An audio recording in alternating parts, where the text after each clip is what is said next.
Now for the track guide. Guys, if you want to improve at a quicker pace, don't forget to check the link in the video description. Now going into this track guide, turn 1, this is gonna be flat. Stay very close around here, and you want on the exit to be on the white line. You don't want to touch the curb or barely brush the curb, but don't stay on it. It's gonna make your turning into the next corner a bit harder. Now for this corner, you want to turn into the corner and then brake while you go almost diagonally towards it. So you don't want to brake in a straight line and then turn. You want to first turn, and when you're braking, notice I'm trying to bring my steering wheel straight. Like right now, I have almost 0 degrees of turning angle. This is key, because if you will do this, you will have more grip for braking.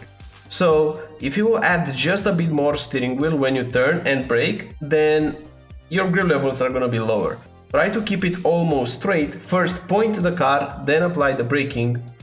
Don't brake very hard, because you want to bleed the brakes all the way to the next part on the outside of the next corner. Like right now, still on the brake, still trailing. I'm just dropping a bit the pressures, because I want to make sure I will bring the car all the way to the outside and even touch this curbing with my left tire. So this drop in pressure helps me to do just that. You don't want to overslow the car on entry. You want to position the car with the right amount of speed. So what I'm doing is I'm doing a slight drop in the brakes, and now because I'm again back on a straight line surface, because I was going uphill initially, I will pump up the brakes again. So I give it a bump on the brakes. I'm keeping my car aligned to this curb, and from this angle onwards, still on the brake, still trailing, downshifting to first gear, and aiming to get very close near the next curb around here without touching the big red sausage curb. So as you can see, to be quick in this sequence, you really have to push the car and throw it with a lot of speed. You don't want the car to feel dead around here, or you don't want to, again, to go on throttle around here. So if you find yourself pushing the throttle in the middle, like right now, you're not carrying enough speed. So you have to solve this by braking later, braking a bit softer, manage the speeds. And I'm using the fixed setup with a 53.8 brake bias, so keep this in mind. If you're using the fixed, lowering just a tiny bit the brake bias will help you rotate the car more. And also the first gear here is very powerful.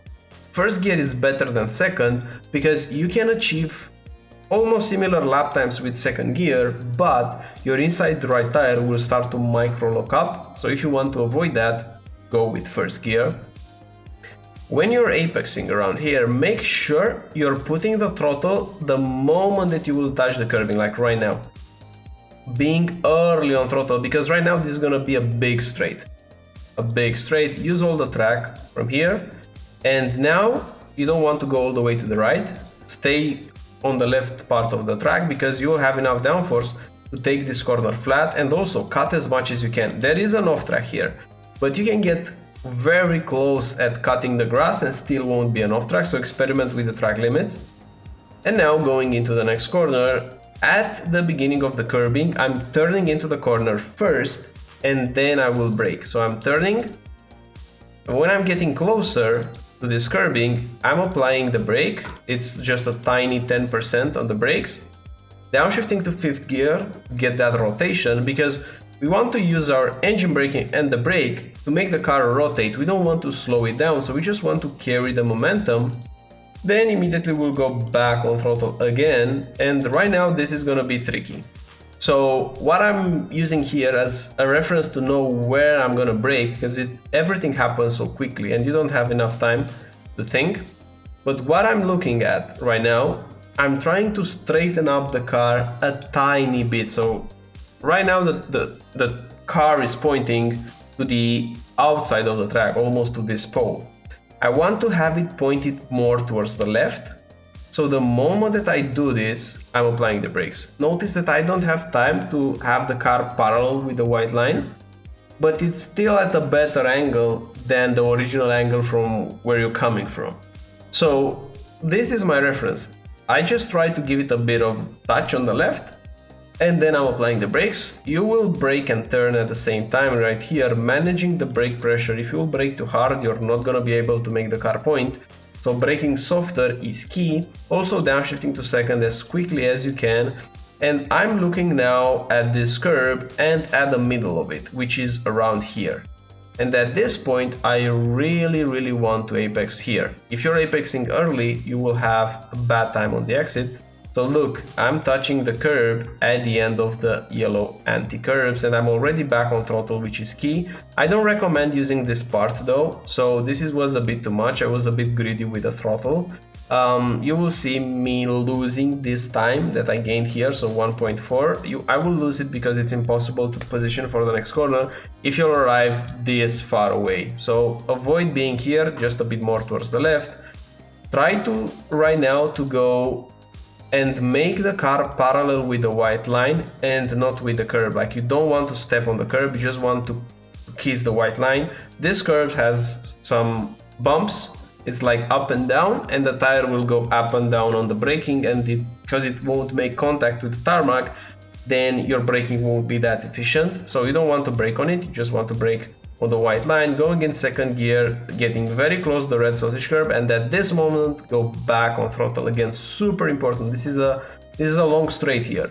The earlier you're gonna be on throttle, the better it's gonna be, and you really want to be on throttle at the apex, like right now. Don't use more than this. You can use a tiny bit more and still not get the off track, but the car will bottom out. So use less curb here, less than you think. And now going into the next corner, my reference for braking will be, which I believe is the 50 meter board, this one.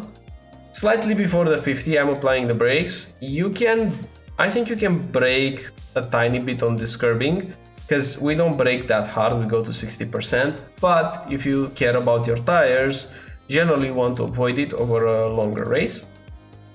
And now we just want to apex very close to the anti-curbs like this. Immediately put the throttle back on. Don't go too far on the green, you will lose time, because firstly you will travel a longer distance.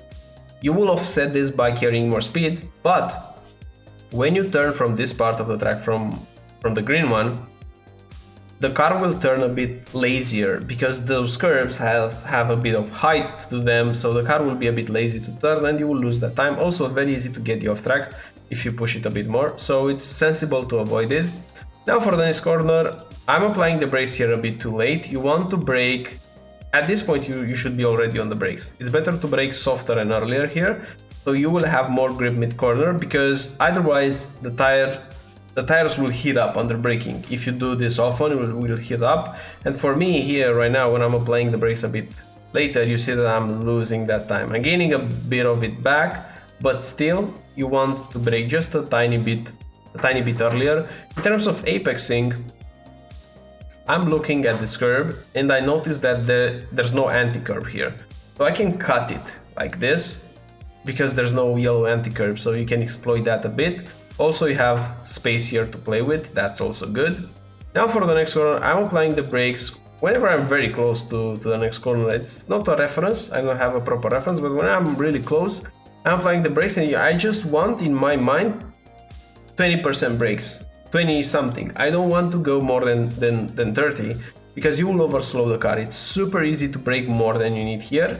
So imagine you just need the smallest tap of the brakes that you can do. And from this point onward, you can move on and adjust, but just a tiny brake in second gear, getting close to the yellow anti-curbs, again, putting the throttle back on, a bit greedy with the throttle because the car now bottoms out a bit. So you don't want to push the car all the way to the right side.